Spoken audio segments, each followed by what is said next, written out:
কাল শুরু Bangladesh Pakistan one day series, দুই অধিনায়কের উপস্থিতিতে হলো ট্রফি উন্মোচন। নতুন পরিকল্পনায় ওপেনিং ছেড়ে মিডল অর্ডারে খেলবেন লিটন দাস। নারী দলের কোচের দায়িত্ব ছাড়ার আভাস পিটার বাটলারের। এশিয়ান কাপের প্রস্তুতিতে বাফুফের গাফিলতি নিয়ে অসন্তোষ। উজবেকিস্তানের কাছে হারলেও ফুটবলারদের প্রশংসা। আজ শুরু উয়েফা চ্যাম্পিয়ন্স লিগের নকআউট পর্বের লড়াই। রাউন্ড অফ 16 ম্যাচে বার্সেলোনার প্রতিপক্ষ নিউক্যাসল, বায়ার্ন মিউনিখ খেলবে আতালান্তার বিপক্ষে। এবং ব্রাজিলের জার্সি গায়ে জড়ানোর অপেক্ষা ফুরাচ্ছে নেইমারের। মার্চ উইন্ডোর প্রীতি ম্যাচে অ্যাঞ্চেলোত্তির প্রাথমিক স্কোয়াডের সুযোগ পাচ্ছেন তিনি, খবর গণমাধ্যমে।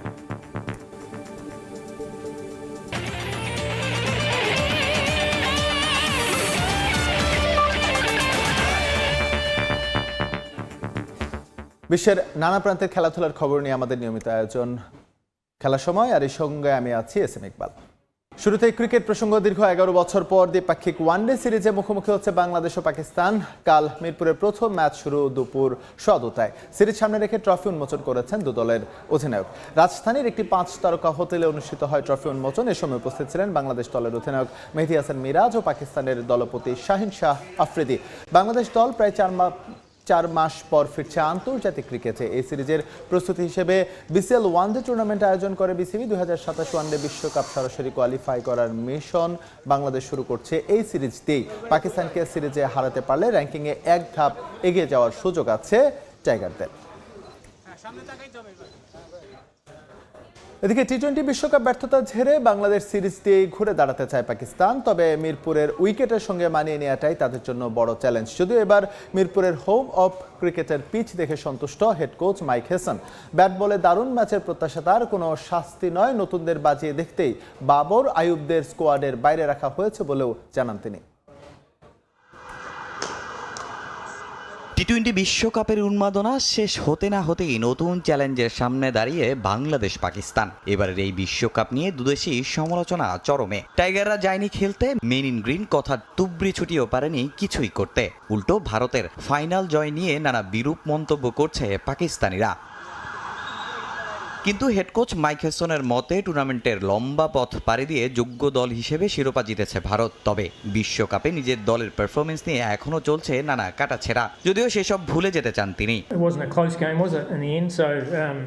আসলে ফাইনালটা খুব ক্লোজ ম্যাচ ছিল না। লম্বা একটা টুর্নামেন্টের শেষ পর্যন্ত সেরা দলটাই শিরোপা জিতেছে এবং এটা নিয়ে দ্বিমত করার কিছু নেই। বিশ্বকাপ শেষ, আমাদের এখন সামনের দিকে তাকানো উচিত। মিরপুরের উইকেট নিয়ে আলোচনা আর সমালোচনা দুটোই পুরনো। গত সফরে এখানকার বাউন্স আর সারফেস নিয়ে নাখোশ ছিলেন মাইক হেসন। তবে এবার বিপিএল এর পিচ দেখে বদলেছেন সুর। মিরপুরের উইকেটের সঙ্গে মানিয়ে নেওয়াটাই আমাদের জন্য বড় চ্যালেঞ্জ।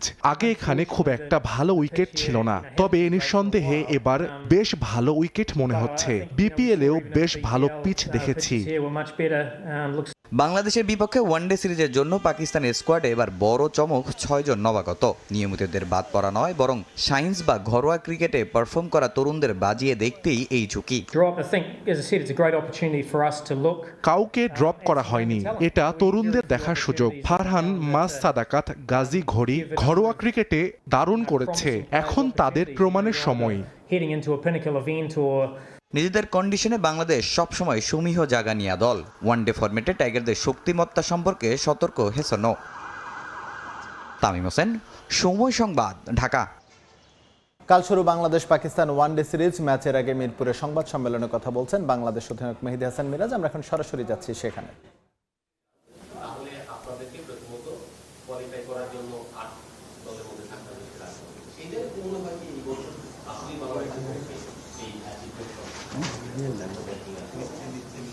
দেখেন, এবছর যেহেতু আমাদের অনেক বেশি ওডিআই ম্যাচ আছে, এর আগেও আমি বলেছি লাস্ট 23-এর ওয়ার্ল্ড কাপের পর থেকে কিন্তু আমরা বেশি ওডিআই ম্যাচ খেলিনি। এবার খেললেও আমরা অনেক গ্যাপে গ্যাপে খেলেছি, যেটা আমাদের জন্য একটু ডিফিকাল্ট ছিল।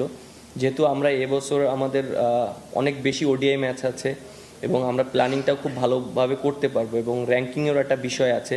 সো আমার কাছে মনে হয় প্রত্যেকটা সিরিজই আমাদের জন্য খুবই ইম্পর্টেন্ট এবং প্রত্যেকটা ম্যাচ, এবং আমার কাছে মনে হয় যে আমরা লাস্ট যে সিরিজটা জিতেছি এবং কালকে থেকে যে সিরিজটা শুরু হবে এবং পরের যে সিরিজগুলো আছে আমাদের জন্য অনেক ইম্পর্টেন্ট এবং আমরা ওইভাবে প্ল্যানিং করছি। হয়তো আমরা অনেক বেশি দূরে চিন্তা করছি না, প্রত্যেকটা সিরিজ এবং প্রত্যেকটা ম্যাচ বাই আমরা চিন্তা করছি এন্ড অফ দ্য ডে একটা ভালো একটা রেজাল্ট আসবে।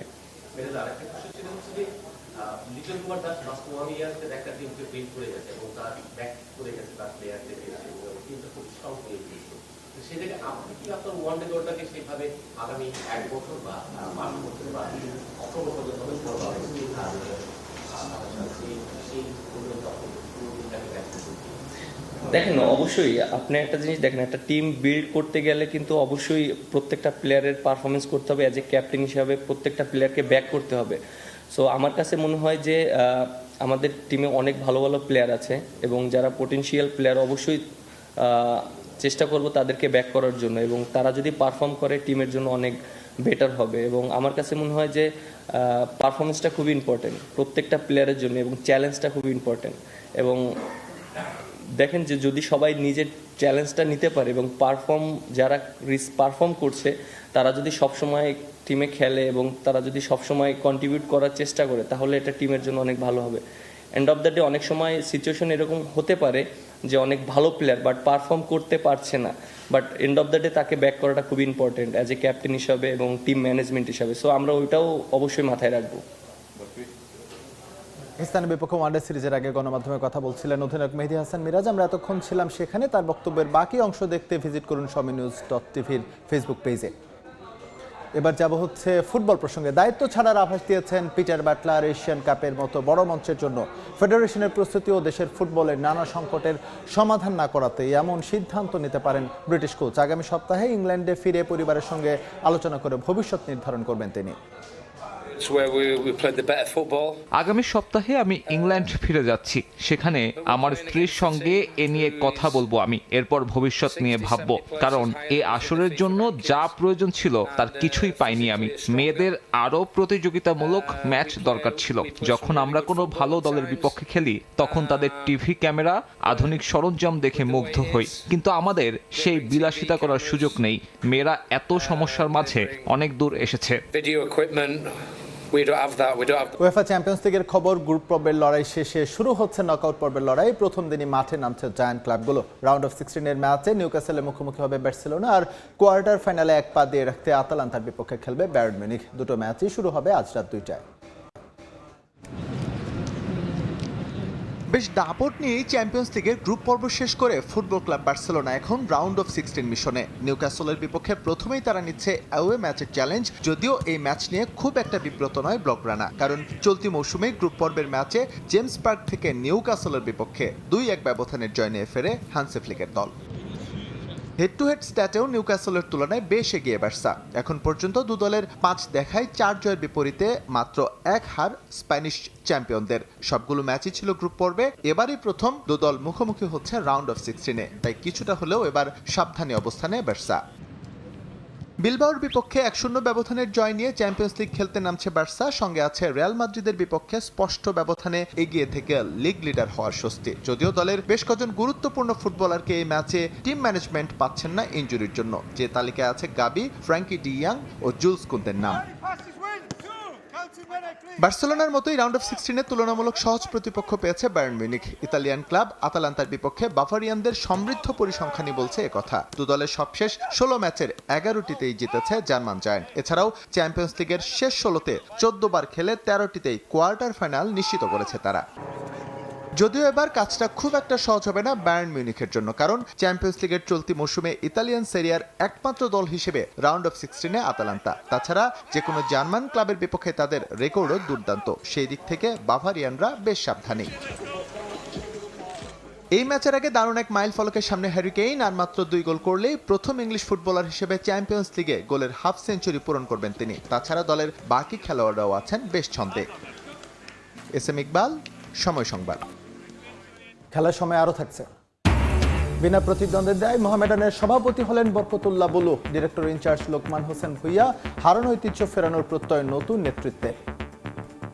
সরকারের সহযোগিতা পেলেন ট্রায়াথলেট ফেরদৌসী আক্তার মারিয়া। যুব ও ক্রীড়া মন্ত্রণালয়ের পক্ষ থেকে তার হাতে ৫ লাখ টাকার চেক তুলে দেন আমিনুল হক। এছাড়াও মারিয়ার জন্য পৃষ্ঠপোষকতার ব্যবস্থা করে দেন প্রতিমন্ত্রী। দেশের ক্রীড়াঙ্গনকে এগিয়ে নিতে এমন সহযোগিতা অব্যাহত থাকবে বলে জানান আমিনুল হক। এদিকে আর্থিক নিরাপত্তা নিশ্চিত হওয়ায় সামনে আরও ভালো করার আশা ব্যক্ত করেছেন মারিয়া। বেশ লম্বা সময় ধরে দেশের প্রতিভাবান অ্যাথলেটদের আর্থিক সহায়তা করে চলেছেন আমিনুল হক। শুরুতে ব্যক্তিগত পর্যায় থেকে তার এই পৃষ্ঠপোষকতা থাকলেও এবার যুব ও ক্রীড়া প্রতিমন্ত্রী হিসেবে তিনি পাশে দাঁড়ালেন ট্রায়াথলিট ফেরদৌসী আক্তার মারিয়ার। ট্রায়াথলনে খুব অল্প সময়ের পথ চলা হলেও এরই মধ্যে একটি অবস্থান তৈরি করেছেন মারিয়া। কলম্বোয় অংশ নিয়ে বয়সভিত্তিকে হয়েছেন রানার আপ। একই সঙ্গে জায়গা করে নিয়েছেন ওয়ার্ল্ড চ্যাম্পিয়নশিপে। এমন অর্জনের পরও আর্থিক সীমাবদ্ধতায় বাধাগ্রস্ত হচ্ছিল তার পথ চলা, তাই সহযোগিতার হাত বাড়িয়ে দিয়েছেন যুব ও ক্রীড়া প্রতিমন্ত্রী। আমরা আশা করি যে আজকের এই মারিয়াকে দেখে সারা বাংলাদেশের যারা নারীরা রয়েছে, নারী ক্রীড়াবিদ রয়েছে, তারা অনেক বেশি উৎসাহিত হবে। মন্ত্রণালয় থেকে ৫ লাখ টাকার আর্থিক সহযোগিতা পেয়েছেন ফেরদৌসী আক্তার মারিয়া। এছাড়াও তার স্থায়ী পৃষ্ঠপোষকতারও ব্যবস্থা করে দিয়েছেন আমিনুল হক। চলতি বছরই ফ্রান্সে একটি ইভেন্টে অংশ নেবেন তিনি। আর্থিক নিরাপত্তা নিশ্চিত হওয়ায় সেখানে ভালো করার লক্ষ্য এবার দেশের প্রথম নারী ট্রায়াথলিটের। আমি ফোকাস রাখতেছি যে একটাই, যে আমি চাই যে আমি দক্ষিণ এশিয়ার মধ্যে সর্বকনিষ্ঠ স্বীকৃতিটা পাই। এটা আমার দেশের জন্য অনেক বড় অ্যাচিভমেন্ট হবে। ২০২৪ সালে লঙ্কাউই ইভেন্টে অংশ নিয়ে দেশের প্রথম নারী অ্যাথলেট হিসেবে হাফ আয়রনম্যান সম্পন্ন করেন মারিয়া। এছাড়াও আরও একটি আন্তর্জাতিক ইভেন্টে পার্টিসিপেট করার অভিজ্ঞতা রয়েছে এই ট্রায়াথলেটের। এখন আমার আরও স্বপ্ন দেখার শুরু হলো। এসএম ইকবাল, সময় সংবাদ, ঢাকা। জাতীয় দলে ফেরার দীর্ঘ অপেক্ষার অবসান হচ্ছে নেইমারের। ব্রাজিলিয়ান এক সাংবাদিকের দাবি, রদ্রিগোর ইনজুরিতে মার্চ উইন্ডোতে ফ্রান্স ও ক্রোয়েশিয়ার বিপক্ষে দুটি প্রীতি ম্যাচের প্রাথমিক স্কোয়াডে রাখা হয়েছে এই ফরওয়ার্ডকে। তবে চূড়ান্ত স্কোয়াডে জায়গা পেতে নেইমারকে দিতে হবে কঠিন পরীক্ষা। সান্তোসের বেশ কয়েকটি ম্যাচ মাঠে বসে দেখবেন বলে কার্লো আনচেলোত্তি নিশ্চিত করেছেন। সেখানে নেইমারের ফিটনেস ও পারফরমেন্স দেখে সিদ্ধান্ত নেবেন সেলেসাও বক্স।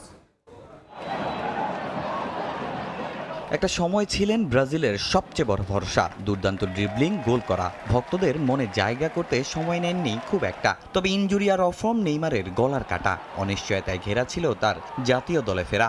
অবশেষে আলোর মুখ দেখতে যাচ্ছেন নেইমার জুনিয়র। মার্চ উইন্ডোতেই কপাল খুলতে যাচ্ছে তার, যদিও কার্লোর কাছে তাকে দিতে হবে কঠিন পরীক্ষা। মার্চ উইন্ডোতে ফ্রান্স ও ক্রোয়েশিয়ার বিপক্ষে দুটি প্রীতি ম্যাচ খেলবে ব্রাজিল। সেই ম্যাচের প্রাথমিক স্কোয়াডে আছে নেইমারের নাম। ব্রাজিলিয়ান ফুটবল ফেডারেশনের বরাতে এমনটাই দাবি জনপ্রিয় সাংবাদিক লুকাস মুসেত্তির। রদ্রিগোর ইনজুরিতে কপাল খুলছে নেইমারের, যদিও এখনও আনুষ্ঠানিক স্কোয়াড ঘোষণা করেননি কার্লো আনচেলোত্তি।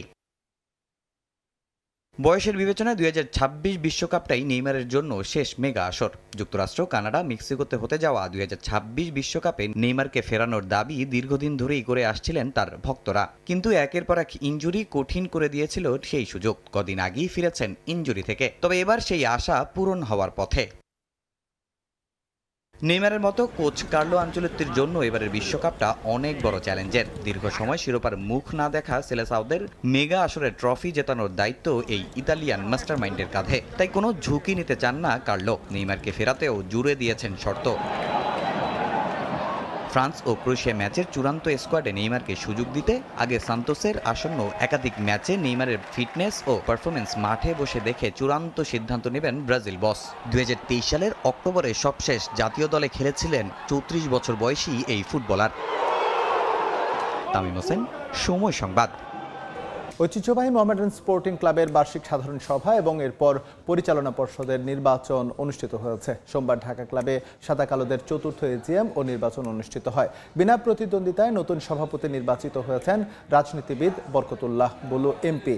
এছাড়াও 16টি পরিচালক পদেও সবাই বিনা প্রতিদ্বন্দ্বিতায় নির্বাচিত হয়েছেন। তারা হলেন মোহাম্মদ লোকমান হোসেন ভুইয়া, মাহবুবুল আনাম, মোস্তফা কামাল, মোহাম্মদ মোস্তাকুর রহমান, মাহমুদুজ্জামান, মোহাম্মদ এনায়েত হোসেন সিরাজ, খায়রুল কবির খোকন, মোহাম্মদ আব্দুল কালাম, মির্জা ইয়াসিন আব্বাস, জহির আহমেদ, এম এ সালাম, নীলোফার চৌধুরী মনি, সাজেদ এ আদেল, সৈয়দ রুম্মান বিন ওয়ালি সাব্বির, মাহমুদ হাসান খান এবং জাকির হোসেন চৌধুরী। নির্বাচিত কমিটির সভায় সর্বসম্মতিক্রমে পরিচালক লোকমান হোসেন ভূঁইয়াকে ডাইরেক্টর ইনচার্জ অফ অ্যাডমিনিস্ট্রেশন, পরিচালক মাহবুব উল আনামকে ডাইরেক্টর ফাইন্যান্স ও পরিচালক মোহাম্মদ মোস্তাকুর রহমানকে ডাইরেক্টর স্পোর্টস হিসেবে মনোনীত করা হয়। এছাড়াও মোস্তফা কামালকে করা হয়েছে ফুটবল কমিটির চেয়ারম্যান।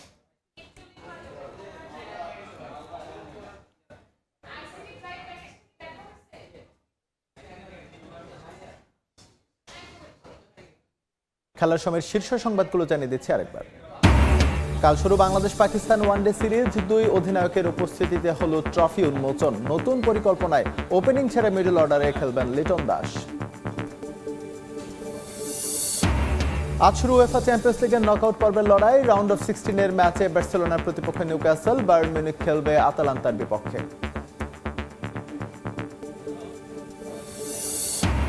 এবং ব্রাজিলের জার্সি গায়ে জড়ানোর অপেক্ষা ফুরাচ্ছে নেইমারের। মার্চ উইন্ডোর প্রীতি ম্যাচে আঞ্চলকের প্রাথমিক স্কোয়াডের সুযোগ পাচ্ছেন তিনি, খবর গণমাধ্যমে।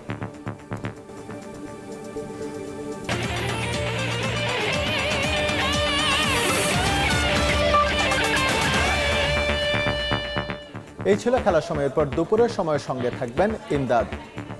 ইকবাল, আপনাকে ধন্যবাদ। দুপুরের সময় নিয়ে আসছি কিছুক্ষণ পর, সঙ্গে থাকুন সময়ের।